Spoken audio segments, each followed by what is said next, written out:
बहुत सारे लोगों का कहना है कि उन्होंने टाइम ट्रैवल को केवल देखा ही नहीं है, बल्कि वे दूसरे टाइम पीरियड में जाकर वापस तक लौट आए हैं, जिससे टाइम स्लिप कहा जाता है। टाइम स्लिप की बात की जाए तो यह ऐसा मोमेंट होता है जिसमें इंसान भूतकाल या फिर भविष्य की झलक देकर लौट आता है। लेकिन ज्यादातर लोग तो वापस आ जाते हैं, मगर कुछ लोग इसमें फंस कर रह जाते हैं और फिर वह कहाँ जाते हैं कोई नहीं जानता। आज हम टाइम स्लिप का अनुभव करने वाले कुछ ऐसे ही लोगों के बारे में जानेंगे जिनकी कहानी बेहद फेमस है, जो आज तक दावा करते हैं कि वह समय यात्रा कर चुके हैं। इसमें सबसे पहले बात करते हैं एक ऐसे इंसान की जो फ्यूचर से प्रेजेंट में आया था। सुनने में यह कहानी बेहद हैरानी वाली लग सकती है, मगर आप इमेजिन करके देखो, अगर कोई इंसान आपसे कहे कि वह फ्यूचर से आया है, जिसके पास फ्यूचर से जुड़ी बहुत सारी बातें हैं, जो हर एक सवाल का जवाब दे रहा होता है कि आने वाला भविष्य कैसा है, तो आपको कैसा लगेगा?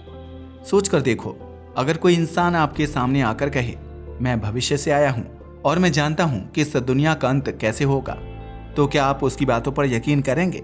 यकीनन आप उसे पागल समझकर नजरअंदाज कर देंगे, है ना?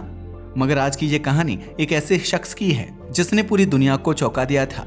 इनफैक्ट वो एक ऐसा नाम बन गया था जो इंटरनेट के सबसे बड़े रहस्यों में शामिल हो गया, और ये नाम था जॉन टाइटर का। दरअसल ये साल था 2000 का। इंटरनेट की दुनिया अभी भी उतनी विकसित नहीं थी, लेकिन उसी दौर में अमेरिका के एक फोरम पर एक अजनबी यूजर आया जिसका नाम था टाइम ट्रैवल _0।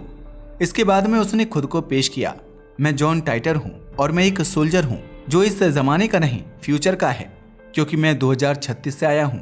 यकीन मानिए ये कोई फिल्म नहीं थी, कोई किताब नहीं थी, ये रियल टाइम में हो रहा था लोगों के सामने इंटरनेट पर। जॉन टाइटर ने बताया कि वो एक मिलिट्री मिशन पर है। उसे 2036 से 1975 जाना था ताकि एक पुराना कंप्यूटर IBM 5100 वापस लाया जा सके। लेकिन उस मिशन के दौरान वो 2000 में रुक गया और यहीं से शुरू हुई उसकी चौंका देने वाली भविष्यवाणियां। उसने दावा किया कि 2004 के बाद अमेरिका में एक सिविल वॉर शुरू होगी। 2015 तक अमेरिका 2 हिस्सों में बढ़ जाएगा। वर्ल्ड वॉर 3 होगा जिसमें करोड़ों लोग मारे जाएंगे। 2036 में एक नया पूरी तरह से बदला हुआ समाज जन्म लेगा। और सबसे चौंकाने वाली बात, उसने टाइम मशीन का पूरा मैकेनिज्म, उसका डायग्राम और वर्किंग मॉडल तक शेयर किया।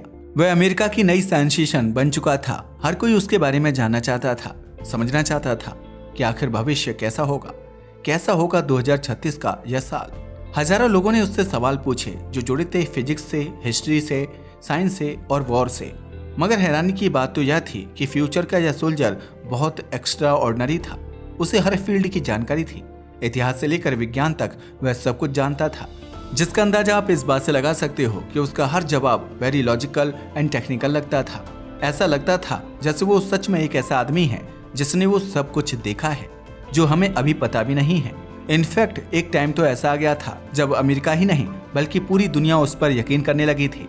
सबको लगने लगा था कि शायद सच में यह फ्यूचर से आया है और उसने भविष्य की दुनिया को देखा है। शायद उसका फायदा इस दुनिया को भी हो सकता है और भविष्य में होने वाली बहुत सारी घटनाओं को हम अवॉइड कर सकते हैं। मगर फिर वही हुआ जो होना था। आखिरकार इसका सच सबके सामने आ गया। दरअसल जैसे जैसे वक्त बीतता गया, 2004 बीता और 2015 आया, मगर कुछ भी साबित नहीं हुआ। टाइटर की लगभग सारी भविष्यवाणियां झूठी साबित हुई, क्योंकि कोई सिविल वॉर नहीं हुआ, न ही वर्ल्ड वॉर। मगर सवाल ये है कि तो क्या ये सब एक झूठ था? इनफैक्ट कई लोगों ने कहा ये तो टर्मिनेटर फिल्म से प्रेरित कहानी लगती है, क्योंकि उस फिल्म में भी एक सोल्जर टाइम ट्रैवल करके प्रेजेंट में आता है। बस फिर क्या था, इंटरनेट डिटेक्टिव्स ने तफ्तीश शुरू की। कुछ लोगों का मानना है कि जॉन टाइटर असल में कोई टाइम ट्रैवलर नहीं बल्कि एक वकील था जिसके साथ उसका भाई मिला हुआ था, जिन्होंने यह सब एक सोशल एक्सपेरिमेंट के तौर पर किया था। लेकिन किसी के पास कोई ठोस सबूत नहीं है और आज भी उस फोरम पर जॉन टाइटर के ओरिजिनल पोस्ट्स मौजूद हैं, जिन्हें आप खुद भी पढ़ सकते हैं। तो उन्हें खुद से पढ़िए, सोचिए और खुद तय कीजिए, क्या वो सच में टाइम ट्रैवलर था या एक बहरूपिया? क्या ये सब एक प्लान किया गया झूठ था, या फिर क्या हम किसी ऐसे आदमी से मिल चुके हैं जो भविष्य से आया था लेकिन हम उसे समझ नहीं पाए? वेल, चाहे जो भी हो, जॉन टाइटर सच था या झूठ, लेकिन मैं ये जरूर कहूंगा कि वो एक ऐसा शख्स था जिसने हमें सोचने पर मजबूर कर दिया कि वाकई समय का पहिया पलट सकता है। मगर अब सवाल ये उठता है कि क्या वाकई कोई भविष्य से आ सकता है? आप सोच कर देखिए, तब तक हम आपको दूसरी घटना पर ले चलते हैं। ये कहानी है 55 साल की एक स्कॉटिश महिला की जो 2 जनवरी 1950 को एक लेट नाइट पार्टी अटेंड कर रही थी। उसका नाम था मिस एफ स्मिथ। ड्रिंक ज्यादा हो गई थी मगर अब उसे घर पहुंचना था। वैसे तो उसके पास कार थी मगर ड्रिंक की वजह से उसे कार चलाने में मुश्किल हो रही थी। वह अपनी कार ड्राइव करके अपने लेथम गांव की तरफ जा रही थी। एक तो ड्रिंक एंड ड्राइव का मामला, साथ ही बाहर अंधेरा भी था। मगर अचानक ही बिजली कड़कने लगी और तेज बारिश भी होने लगी। अब सड़क भी काफी ज्यादा फिसलन भरी हो चुकी थी और फिर वही हुआ जिसका मिस स्मिथ को डर था। उनकी गाड़ी एक फिसलन भरे गड्ढे में फंस गई। अब कार को वहीं छोड़कर पैदल चलने के अलावा उनके पास कोई और ऑप्शन अवेलेबल नहीं था। हालांकि वह अकेली नहीं थी क्योंकि उनके साथ था उनका डॉगी। अब घर दूर था लेकिन पैदल चलने के अलावा कोई और उपाय नहीं था। वह आगे बढ़ती गई। उन्हें डर लग रहा था क्योंकि चारों तरफ घने बड़े बड़े पेड़ थे। चलते चलते वे अपने घर से केवल आधे मील की दूरी तक पहुंच चुकी थीं। तब तक रात के 2 बज चुके थे। मगर तभी उन्होंने देखा कि बहुत सारे लोग हाथ में मशाल लिए खड़े हैं। लेकिन उसके बाद में मिस स्मिथ ने जो देखा वह तो और भी ज्यादा रूह कपा देने वाला था, क्योंकि उनके पास से ही हाथ में मशाल लिए लोग कुछ दूरी पर बहुत सारी लाशों के बीच खड़े थे। वे लाशों को पैरों से पलट पलट कर उनकी जांच कर रहे थे, जैसे देखना चाह रहे हों कि कोई जिंदा भी है या नहीं। यह सब देखकर मिस स्मिथ का कुत्ता भौंकने लगा, जो रुक रहा था। लेकिन मिस स्मिथ जानती थी कि अगर कुत्ता भौंकेगा तो उसके साथ साथ उनकी जान भी जा सकती है। इसलिए उन्होंने कुत्ते का मुंह पकड़ लिया और भागकर किसी तरह अपने घर पहुंच गए। उन्हें समझ नहीं आ रहा था कि क्या करें, लेकिन उनके पास चुप रहने के अलावा कोई ऑप्शन नहीं था। चुपचाप जाकर अपने बिस्तर पर लेट गईं और सोचने लगी। धीरे धीरे सुबह हो गई। जब सुबह उठी तो उनके मन में बहुत सारे सवाल चल रहे थे। वह सोच रही थी कि अब तो पुलिस आने वाली होगी। पता नहीं कौन लोग थे और किन्हें इतनी बेरहमी से मार डाला गया था। इसके बाद जब वह बाहर गईं तो उन्हें वहां कुछ भी असामान्य नहीं दिखा। उन्होंने ये पूरी घटना पुलिस को, अपने परिवार और दोस्तों को बताई, मगर किसी ने भी उन पर यकीन नहीं किया। ऐसे ही समय गुजर गया। 20 साल बाद सोसाइटी ऑफ साइंटिफिक रिसर्च के एक मेंबर ने मिस स्मिथ के केस को दोबारा खोला, जिनका नाम था मिस्टर जॉन मैकफार। इस दौरान मिस स्मिथ कई बार लोगों को यह कहानी सुना चुकी थी। एक बार फिर उन्होंने मिस्टर जॉन को सारी बात बताई कि उस रात उन्होंने आखिर क्या देखा था।